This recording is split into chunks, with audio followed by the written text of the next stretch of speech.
Welcome back to the Ileana Lamar Podcast. I am your host, Ileana, and today we are welcomed by Sylvia Billings. She is a true guide in holistic wellness. Sylvia has been practicing yoga for over 26 years and teaching for 18, with more than 700 hours of certifications across yoga, Tai Chi, Vinyasa, Pilates, and nutrition.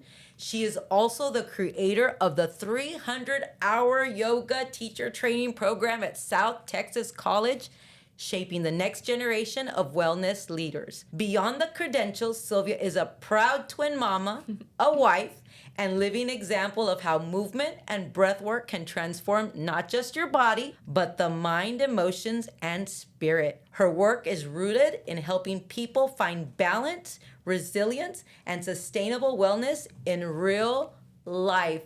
Miss Sylvia, welcome to the show. I'm so glad that you're here. It's an honor to be here. Thank you so much for having me here today. No, you are such a beautiful person. I see you all the time in Facebook, and we're going to get to the questions because we always go over the LAMAR FIVE, which is the 5 pillars of life that we believe, and it's the emotional, mental, physical, spiritual, and financial. We may get 1, we may get 2, or we may go over all 5.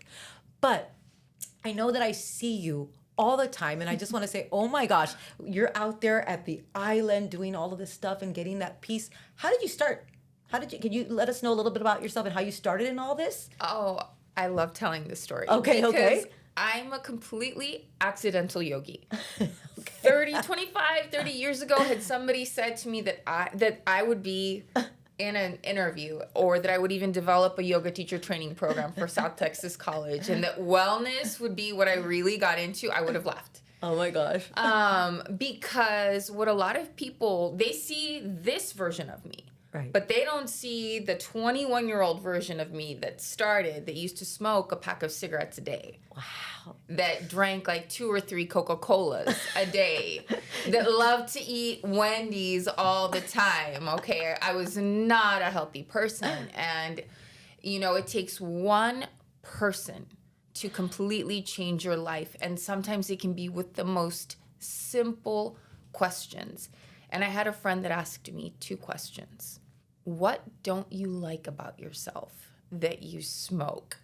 Wow. The nerve, right? Oh. And I was so defensive about it in that moment at 21 years old, but I didn't have a comeback. I didn't. So he was like, hey, come meditate with me under this tree. Wow. At Barton Springs. This is back when I was living in Austin. And so I meditated under this tree, and for the first time in my entire life, I had never felt so much peace. It was the most incredible, beautiful experience. I will never forget it for a single day in my life.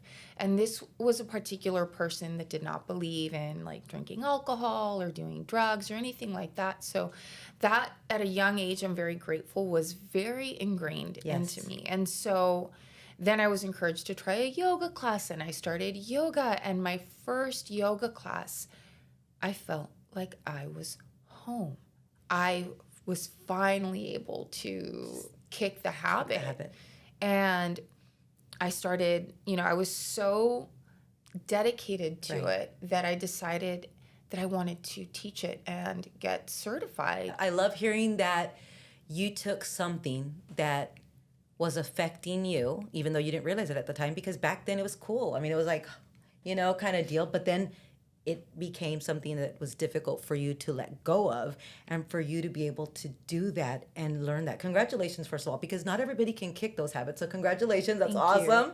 Awesome. And for you to turn around and start all of this and help others. Okay, so let's talk to the big thing that has happened recently with this South Texas College. Let us know what's going on with that. How did that even come about? What happened there? That is a dream come true. Yeah. And I'm a firm believer that every seed that's ever been planted in my mind was a gift from God that I had to act on. Right. And so, the opportunity at STC presented itself, I had to apply. I had to go through an interview process and an application and background, all, the entire process. But it was so worth it. Right. And I was tasked with delivering a program that would be meaningful for the community. What I was tasked with was presenting a program that makes this information digestible. Right. So I want people to really be able to understand what they're studying and what they're sharing so that people understand really what's going on with their own body, their own mind, and their own meditation. I meditate, I pray, but I've gone into those yoga classes and I don't know, do you have any advice for somebody that is like me, that loves to, go, because I love diving into that whole feminine energy and meditation and prayer. But when it comes to doing yoga, I'm just like, and my daughter loves it. She'll stay in a Pilates class, a yoga class, and I see all of these, all these lean, gorgeous bodies because of it. And I'm like, I get like, I last for 5 minutes. What advice would you give for somebody like me? I would give you the advice that I gave myself. Okay. Because I am always also on the go, right? And as women, as mothers, like we've always got something to prove, right? It feels like, because we're always on to the next thing. Right. And so one thing that I do see a lot of in the yoga community, this is another thing that we do cover in the program, is spiritual bypassing, where we kind of just cover it up. It's almost like taking cough syrup, right? And what ends up happening is, because a lot of times what we're not recognizing is we're so on the go because we don't want to deal with other stuff. Because we don't really want to deal with our own selves. Right. That I would rather be busy than have to deal with the thoughts and the emotions that are going on inside of me. So I'm going to separate myself and fragment myself into a million different things so I don't have to deal with the real stuff going on in my mind. Yeah. So I would first ask you, okay, well, what is really going on in your mind? Right? Why do you have to feel like you've always got to be on the go, go, go, go, go, go, go? Is it? I don't know if it's on the go, go, go, or I don't know. Maybe it's the movements, or I just like fast pace. I need to get grounded though, because I have worked very much in the whole spiritual healing and the prayer meditation and the calmness and the resting, and maybe that I kind of had to dive into both the feminine and masculine aspect. I do believe in balancing that, and that we should all kind of embody both sides of that. But I feel like maybe because I raised my daughter along the way by myself, I kind of had that, I need to relax. It kind of goes with what you said, feeling that I'm always on the go and always on the protective mode. Mm-hmm. Maybe you can talk to me about that, because I know you just got married. Congratulations. Thank you. Yeah. And again, that all kind of blends into the work, right? Because when there is a lack of masculine energy for us, and because I've lived this, right? I was a single mom for a very long time before I even met my husband. And so it was, I don't need you. Yeah. From the very first date. It's like, I don't need you. And I flat out told him that. He's like, okay. And I was like, but you know what? I want you in my life. I want you to be a part of my life, right? Because I told him, I was like, I'm not one heart. I'm 3. So I'm a lot. Right. And I was still very, very much in my masculine energy, because when we have no other choice, we have to be. And so for the longest time, I could not relinquish that. And now that I'm going on 2 years of being married, I have people that they're like, man, you glow. You're glowing. And I'm like, glowing. But that's because the man that I married is so masculine that I didn't have to dip into my masculine energy anymore. Right. And what a gift. Oh my gosh. What a freaking gift. No, I might cry, because my husband is an incredible man. And I know that God sent him to me. I know beyond a shadow of a doubt. Yes. That's its whole own story. Right. But it created a space where I'm safe enough to really just be feminine. Yeah. And I don't have to do it all on my own anymore. Right. But one of the things that I did do right before I met him was, because I had sworn off dating. I was like, I'm done. Like, That's my life. That's like, my life. I was over it. Years. Like, I was like, nope. I'm done. But I had a lot of my own healing work in that aspect that I had to do, right? Right. And so I had to like literally rewire my neurological system. And I made a list of like things that were non-negotiable for me. And I really just spent 2 deep years of like even deeper prayer, deeper meditation, but connecting to God. Yep. So important. And the more I connected to God, the more I trusted and had certainty that I didn't have to do it all on my own. And I think that's why when my husband came into my life, I was like, I don't need you. But then I was like, oh. You were praying for this girl. But he wanted to hold my flip-flops while we were walking down the beach. Because, I teach my classes at the beach. So we would go and we would walk, right? And I'm like, I can hold my flip-flops, man. And he's like, don't emasculate me. He's like, I'm trying to be a gentleman. He just wants to hold my And you know what? flip-flops. More women need to hear this. I'm not trying to interrupt your story, but I think more women need to hear this because we do get in that masculine energy. And then when somebody tries to come in, it's almost like, learning how to receive. Do you work with any of that, the learning how to receive? Because I do work with some of my clients on that. And I'm very good at teaching, but I'm a student. I see. And that is one thing that I learned. So again, like, this whole thing with yoga and wellness and breath work. So I had a friend of mine come up to me. Okay. I had been single already for like a year and a half. And she comes up to me. She goes, why are you single? I was like, because I'm happy being single. Like, I was genuinely like, my career was on track. My relationship with my kids, my family, my friends, everything was just flowing perfectly. And I did not want to mess it up. And she goes, no. She goes, that's not okay. She goes, someone like you should not be single. And I was like, hey. And she goes, it's not okay, Sylvia. And I was like, but I'm happy. And she goes, for now.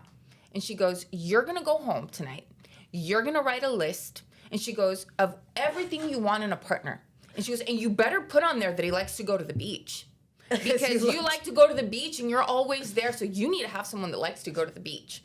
So I was like, okay, because I really admire her and I value her. I kept my word and I went home and I filled like 4 pages of my journal with everything that I wanted in a partner, like all my non-negotiables, okay? And I cried because I was like, wow, this is what I want. And I said a prayer. Right. And one of my non-negotiables was like, no drug addiction, no alcohol, like close to God. Would treat my children like his own, just to give you a few ideas. Right. And I said a prayer that as long as I was the embodiment of everything that I was asking for God to send me that man. Right. So back to the moment with the flip-flops. He's asking something so simple to hold my flip-flops, but because I have grown so accustomed to doing it all on my own, because that's what single moms do, right? That is what moms do. Like, we handle it. We get it done. We don't rely on anybody. Everything could be falling apart, but we're going to find a way to make it work, right? I'm going to take 10 deep breaths and I'm going to handle this. Like that was my yoga mentality, right? Like I will get this done. Right.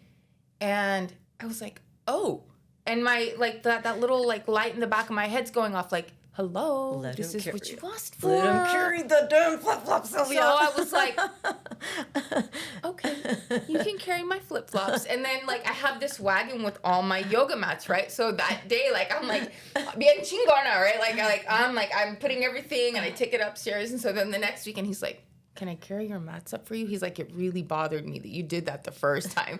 So then it was the mats. But see, now, when we go with my kids, I don't take the mats out of my truck. It's my son. He's learning.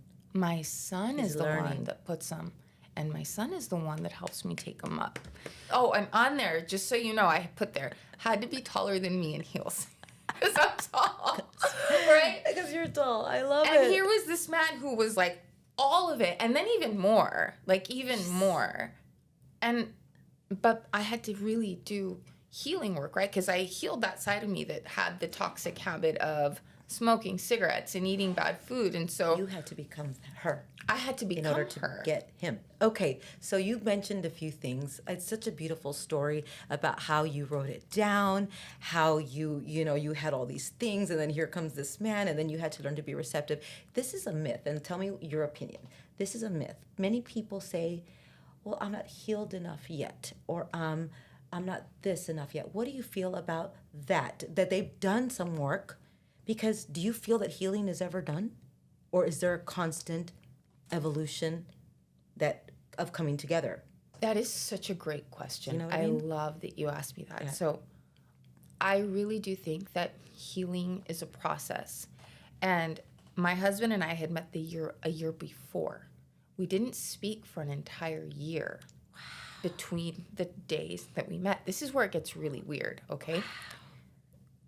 I thought about him every single day from the day that I met him. And there were times when I would write him an email that I wouldn't send. Because I thought he had sent me home with some spices, and I would make them dinner for my kids, and my son's a picky eater. Right. And so I would write these emails saying, thank you, my son ate dinner tonight. So I thought, don't be a weirdo. Don't send him that. Like, why is he going to care, right? But I wanted to reach out to him. But when I met him, he didn't have a wedding ring. I didn't know if he was married, if he was taken, like what the deal with him was, right? So I was like, I don't want to think about someone that's like married, taken. Like, I'm very careful karmically about that stuff, right? Absolutely. So then, as it turns out, this whole year that I thought about him, those days that I think that I was sending him the email, he tells me that he would be asleep and he would reach for me. Oh my thinking gosh. about me. Yeah. He was like, I don't know what you did. He goes, but for an entire year, I thought about you. And it wasn't until the next year at the Hunters Expo, like we have a total rom-com story, right? So I'm walking in to the Hunters Expo. There's 100 people behind me, and I smack into this person, right? Like literally, like our bodies clash. And I look up, and he's looking down. He goes, "It's you," and I'm like, "It's you." And so we're both super busy, and we go to our booths, and we end up working and doing our thing. This is where the healing part is so important, right? Had we dated the year that we met, we both admit the relationship would not have lasted. We were not at capacity. Like, I still had a healing in my heart, and he had things that he was healing. So we know that year that we didn't talk. Like, he had sent me like one email, and I was like super cold, like just all professional about it. When we did finally like come together, like on our first conversation, it was both of us. Are you married? Are you taken? Does anybody think they're in a relationship with you? I mean, like we covered that like Everything. in the first 5 minutes. But had I dated him the year that I met him, no. I don't think we would have had like as much success as we had now, because we had things that we were working on. And healing is a process for everyone. But one thing that I've learned is that in the healing, we have to completely like trust in God and not place our value in externals. Because the longer I placed my value in externals, it was like I was stuck. I was stuck professionally, personally. Like I couldn't move. But then we hold on to everything, right? We internalize everything. Right. And we think, no, I've got to hold on to this because of X, Y, Z, when God's like, I've got you. Let it go. Oh, but what they did doesn't deserve forgiveness. I'm not here to judge. What I've learned is that if I'm going to forgive, forgiveness doesn't condone what happened. Right. Forgiveness frees me from their steps in my mind, from their words trampling my heart. Right. I agree with what you're saying, everything. Sometimes I battle with myself, though. I'm like, let them or get them. I'm so bad me. That's me. I have to stop myself sometimes. I'm like, let them or get them, and I'm just relax yourself. For some reason, in my journey right now, as far as that part, it's okay, talk about it, but I don't know. I have that feeling of my mission is coming. I know that sounds like, but I feel like my mission is coming. My purpose is coming. Right now, God is saying, be still to me. That's not how to everybody else, but it's like, be still. So hearing you say that, it's important. I have to practice that part because I'm one of those, do I let my healed side come out or do I let the other person come out. I've got to work with that. I've got to work with that. Do you believe more of the thing of everyone deserves love, but not everyone deserves access? Yeah, absolutely. Because I'll bless people. Like, I will cut people off. Yeah. No, not everyone deserves access to me. Right, no. right. No, not everyone deserves access to you. Right. That's a boundary, and it's very important that we create those boundaries. Right. But if I'm blessing someone, I'm not telling them, "Oh, I'm blessing you and I wish you well." No, it's like, you know what? Just because you thought that you were going to try to hurt me or you hurt me in the past, right, doesn't mean that it has any. Get with me. Yeah, it doesn't mean that it's going to hurt me in my present. Like, whatever made that person want to cause me harm, I'm hoping that they don't do that to anybody else and that they heal that. Right. Because I've healed whatever that wound was. Did that happen gradually? Because I know with myself, I've gotten more like that. More, I understand that we're all the main characters of our own journey. Everybody's going through their own thing, you know. And like you said earlier, you mentioned how, that's their inner reality. And learning that, have you gotten better? Because I catch myself not getting triggered as much, because I used to get very highly triggered with things, and that comes again from response and things like that. Has that happened gradually? Do you find yourself doing that gradually, or have you just embodied that 110? I think that I've just learned to embody it. Yes. Because I constantly, because when you have little kids, you can try to be the best parent in the world, but I can't combat what other kids tell my kids. So maybe I need to put a boundary with this person, because right, now I know that you've got some healing to do. It's not my responsibility to heal you. Right. But if you're being demeaning towards me, now I know it's time for me to step away. Right? Because this is not my tribe. Did you ever go through that isolation? Because I know I had to go through that kind of, to not only find myself, but to, evolve into that person with standards, with boundaries, with self-love. Because I do have that. I work so hard on self-love, and I love surrounding myself with positive energy. That's like one of my biggest things. Have you also found it difficult to find that tribe, or has that tribe started coming? It's this incredible thing where I found myself in one situation and God was like, nope, you don't belong here. So then I get ripped out from this one situation, but then this, it was like, and I've learned, like, God doesn't remove God only removes because he's making space for better things, for better people. And I was like, oh, that was not my tribe.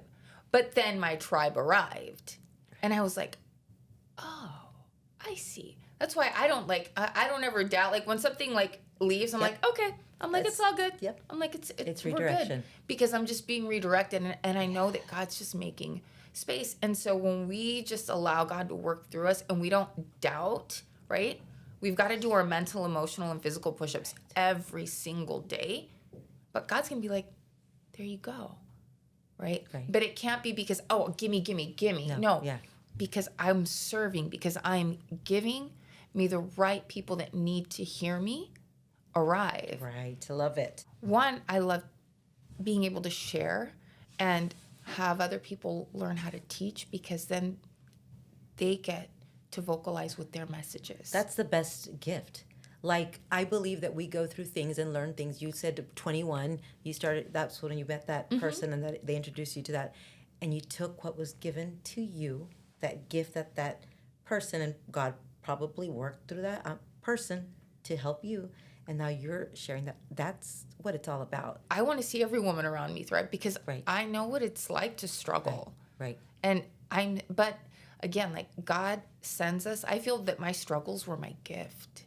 They were a huge gift, because in those struggles, I can be more compassionate towards the other mom that's struggling, because I get it. You see it. You get it. Oh yeah. Any mom gets it. Like, we get it. It's this silent knowing. And in that knowing, I'm like, how can I help her succeed? How can I help her win? Because I know I've been in her shoes before. How do you help somebody that says, I've never done this before?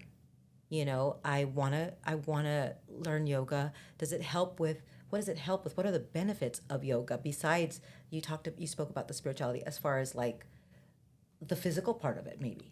I used yoga and Pilates to physically heal my body. But what's great about yoga is that it's so good for your mobility and your stability. It's so great for our joints. And when we get those endorphins going through our body, it's also a really great antidepressant. Right. So those outside of the meditation, the breath work, and the peace that you feel, it's a lot of these movements, and that's the science behind the way the body moves. It gets that synovial joint fluid moving through your body. And I used to teach a yoga class for the elderly. Like, it was like 65 and over. Oh. And they would all say, they were like, we wish we started earlier because it would help them with their arthritis. Right. And as we age, and particularly women, we start to lose our balance once we hit menopause. And so a lot of the yoga poses can help us with our balance. Right. It helps us, with our hip mobility, with our, with stress. And so there are so many wonderful physical benefits. And you spoke earlier that you wanted to say a story, and we went everywhere about the prayer and what you meant. Did you want to share that? So we can close with the breakdown of the Our Father. Okay. And I teach this to my children, and I tell this to myself, right? So I'm going to start with Our Father, who art in heaven. Right. And what does the Bible say? The kingdom of heaven is within. The Lord is within you. You cannot fail, right? Our Father, who art in heaven, hallowed be thy name, honored be the name of the Father that lives inside of us, right? Thy kingdom come, thy will be done on earth as it is in heaven. Well, if the kingdom of heaven is within me, as within, as without. So as I feel on the inside will be as I feel on the outside on earth. So if I feel abundant, that God's going to bless me, then I know my life here on earth is going to be blessed. On earth as it is in heaven. Give us this day our daily bread, and forgive us our trespasses, as we forgive those who trespass against us. And lead us not into temptation, the temptation of wishing them ill, right? And going back to the past. Lead us not into temptation, but deliver us from evil, right? That evil of wanting to not forgive, the evil of not believing that the Lord will provide. Right. But deliver us from evil. For thine is the kingdom, the power, and the glory. Amen. Right? Because the kingdom of heaven is within every single one of us. But we forget. Right. And that was one of the most pivotal moments in my healing journey. And I don't have any factual evidence on this. This is just how I've broken it down for myself. I love it because I do cover, emotional, mental, physical, spiritual, and financial. And we do like having statistics and stuff. But we also have to share stories. We also have to share our beliefs. And I always tell people, if it resonates with you, then wonderful, great. And if it doesn't, just leave it alone, And so that was beautiful. And a lot of things that you said was something that, I definitely needed to hear today. And I'm sure that there's going to be somebody that needed to hear that. Is there anything else? Oh, well, first let us know. How can people get involved with the whole yoga stuff and go join you? So there's still time to register until February 16th for the yoga teacher training program at South Texas College, and that's at www.southtexascollege.edu. That's where you can go register for that. You can find me on my socials under Sylvia Billings for Facebook and Sylvia Billings Coach on Instagram and TikTok. You were always at the beach. I want to go do one of those classes. That looks so amazing. It's just like, that probably just cures all the stress away, doesn't it? At the beach, at the island? What does that happen there? That's at the Holiday Inn Beach Resort at the Sea Forever rooftop. Right now, since it's the slow season, those classes are on pause. But as soon as I have the dates for this next season, I will post those and I will get those to you. Because I want to do that. I would love to doing that, and I'm like, I want to go, and I just keep saying, and I want to go, and I want to go. So that is something that I definitely want to do. Is there anything else that you'd like to share, or maybe somebody out there listening? I think if I could share one more thing, and again, this is something I share with the people that I love the most, is that you are God's chosen treasure. And so from my heart to all of yours, thank you for having me here. Thank you for taking the time to listen and to allow me to share these things with you. No, you are God's chosen treasure. That's going to stay with me. That's amazing. I love it. Thank you, Sylvia, so much for being with us today. Well, that was our show for today. Remember to spread the love. Mwah. Today's episode is sponsored by I Am Luxury, the mother-daughter boutique bringing you authentic designer handbags, wallets, and accessories without those high luxury price tags. Whether you love Chanel, Louis Vuitton, or Fendi, every piece is carefully sourced, authenticated, and handpicked by us, so you always know exactly what you're getting. We drop new arrivals weekly and offer worldwide shipping, payment plans, and live shopping on Facebook, Whatnot, and TikTok. Treat yourself to real beautiful luxury. Visit IamLuxury.com and join our email list for first dibs and exclusive deals. That's IamLuxury.com.